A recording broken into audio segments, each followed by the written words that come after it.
1186 নম্বর হাদিস, ওয়ান আবি হুরায়রা রাদিয়াল্লাহু আনহু قال قال رسول الله صلى الله عليه وسلم يمينك على ما يصدقك به صاحبك وفي روايه اليمين على نية المستحلف اخرجه মুসলিম। আবু রাদিয়াল্লাহু তাআলা বলছেন যে রাসূলুল্লাহ বলেছেন, তোমার কসম হবে আলা মা ইউসাদ্দিকুকা বিহি সাহিবুক, তোমার সঙ্গী যিনি তোমাকে শপথ দিয়েছেন সেই ব্যক্তি যেই কথার ওপর বিশ্বাস করে কসম দিচ্ছে তার ভিত্তিতে কসম হবে। মানে তার নিয়ত অনুযায়ী কসম হবে, আপনার নিয়ত অনুযায়ী না। অনেক সময় কথা ঘুরিয়ে পেঁচিয়ে বলে। জিজ্ঞাসা করছে যে ভাই আপনার কাছে টাকা পয়সা আছে, আপনার কাছে টাকা পয়সা আছে? ওর পকেটে নেই কিন্তু বাড়িতে আছে, ওর বাড়িতে আছে। উদাহরণ খুব সুন্দর একটা উদাহরণ, তাই না? আল্লাহর কসম টাকা নেই, বলছে আল্লাহর কসম টাকা নেই, আল্লাহর কসম টাকা নেই। আসলে পকেটে একটাও নেই, মানি ব্যাগে একটাও টাকা নেই। ও নিয়ত করছে যে আমি ওকে টাকা ধার দেবো না, মানি ব্যাগে টাকা নেই, কসম করে ফেললাম। আমার নিয়ত হচ্ছে যে আল্লাহর কসম মানি ব্যাগে টাকা নেই। আর যে কসম দিচ্ছে আপনাকে ওর নিয়ত কি? যে তোমার হাতে মানে তোমার আয়ত্তে টাকা পয়সা আছে কিনা, বর্তমানে তোমার কাছে টাকা পয়সা আছে কিনা, যে দিতে পারবে কিনা। আপনি আপনার নিয়তে কসম করলেন, চলবে না। মুস্তাহলিফ যিনি কসম তলব করছেন, কসম দিচ্ছেন, তার নিয়তে কসম করতে হবে, আপনার নিয়তের ভিত্তিতে কসম করলে হবে না। বুঝা গেছে? আমাদের দেশের মেলা এরকম গল্প আছে, আদালতে গিয়ে জি এরকম মিথ্যা কসম করে, হিল্লা, ওগুলোকে হিল্লা বলে। শরীয়তের ভাষায় কি বলে? হিল্লা করা। বিয়ের হিল্লাটা শুধু জানে, ওই তালাকের হিল্লাটা জানে মহিলাদের না, কিন্তু মেলা হিল্লা করে অনেকে।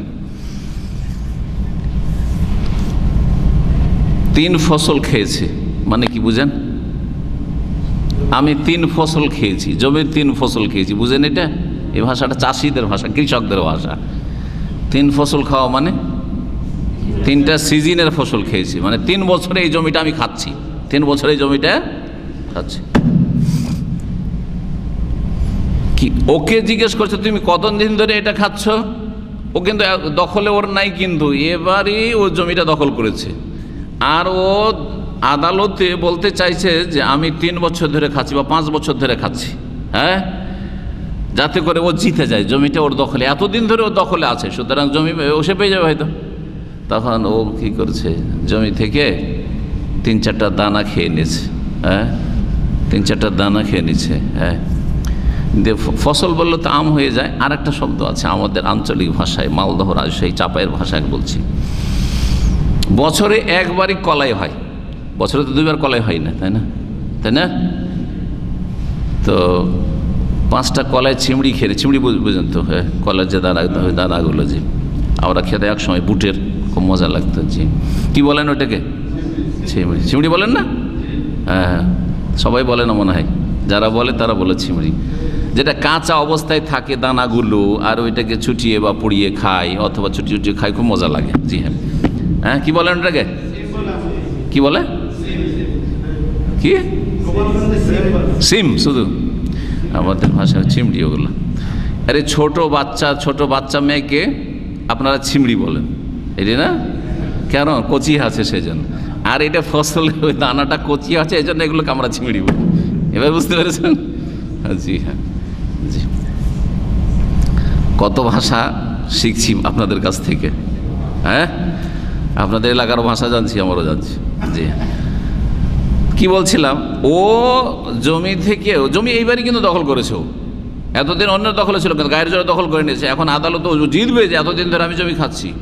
ও 5টা বা 7টা দানা ওই জমি থেকে ছুটিয়ে খেয়ে নিয়েছে, হ্যাঁ, খেয়ে নিয়েছে। খাওয়ার পর আদালতে গিয়ে বলছে যে স্যার, আমি 5 কলাই খেয়েছি বা 7 কলাই পর্যন্ত আমি খাচ্ছি, মানে 7 বছর ধরে, 7 বছরে 7টা কলাই হয়েছে, হ্যাঁ, 7 কলাই পর্যন্ত আমি খাচ্ছি। আদালতের জজ কি বুঝলো যে 7 বছর ধরে খাচ্ছ? জি, কিন্তু 7টা দানা মাত্র খেয়েছে। জি, এগুলো হচ্ছে হিল্লা, শয়তানি হিল্লা, ইবলিসের হিল্লা এগুলো। কথা বোঝা গেছে? আউয়ালু মান কাসা ইবলিস। জি। যুক্তি পেশ করা, চালাকি করা। আল্লাহুল মুস্তাআন। কি বলছিলাম? হাদিস এইটা, ইয়ামিনুকা আলা মা ইউসাদ্দিকুকা বিহি সাহিবুক, তোমার সঙ্গী মানে প্রতিপক্ষ যে তোমাকে কসম দিচ্ছে তার কথার ভিত্তিতে তোমার কসম হইতে হবে। অফি রিওয়ায়া, এর চাইতে স্পষ্টভাবে বলেছেন আরেকটি রিওয়ায়াতে সহিহ মুসলিমে রয়েছে, আল ইয়ামিনু আলা নিয়াতিল মুস্তাহলিফ, কসম হবে হলফ দাতা, কসম দাতার নিয়তের ভিত্তিতে। জি, কসম দাতার নিয়তের ভিত্তিতে। জি হ্যাঁ, অনেক সময় যারা কোম্পানির গাড়ি চালায় হঠাৎ করে টেলিফোন করেছে, হ্যাঁ মোদি টেলিফোন করেছে, বা কোম্পানির ডিউটি করার বাইরে চলে গেছে ডিউটি করতে, হ্যাঁ ওই নান্তা, তখন হিল্লা করে বলে যে আমি আছি, হ্যাঁ আছি, কাজেই আছি, হ্যাঁ আনাফি সগোল। ও মালিক কি বুঝলো টেলিফোন করেনা মোদির যে কোম্পানির সগলে আছে, কোম্পানি ডিউটি, আনাফি সগোল। কিন্তু আসলে ও আনাফি সগল কিসের? ও ব্যক্তিগত সগল। বুঝতে পেরেছেন? কোনটা চলবে? ওই যে কসম দিচ্ছে ওয়াল্লাহ আনাফি সগল, বলছে ওয়াল্লাহ আনাফি সগল। বুঝতে পেরেছেন না? জি, অনেকের রোগ আছে, সাবধান, এই রোগ খবরদার না, চলবে না। আল্লাহর কসম করছেন আমি এরকম কাজ করছি বা করতে যাচ্ছি, কিন্তু আসলে আপনি যাচ্ছেন বাইরে নিজের কাজ করতে, সাবধান।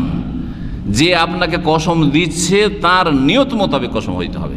আল ইয়ামিনু আলা নিয়াতিল মুস্তাহলিফ, কসম হবে হলফ দাতা, কসম দাতার নিয়তের ভিত্তিতে বা নিয়ত অনুযায়ী।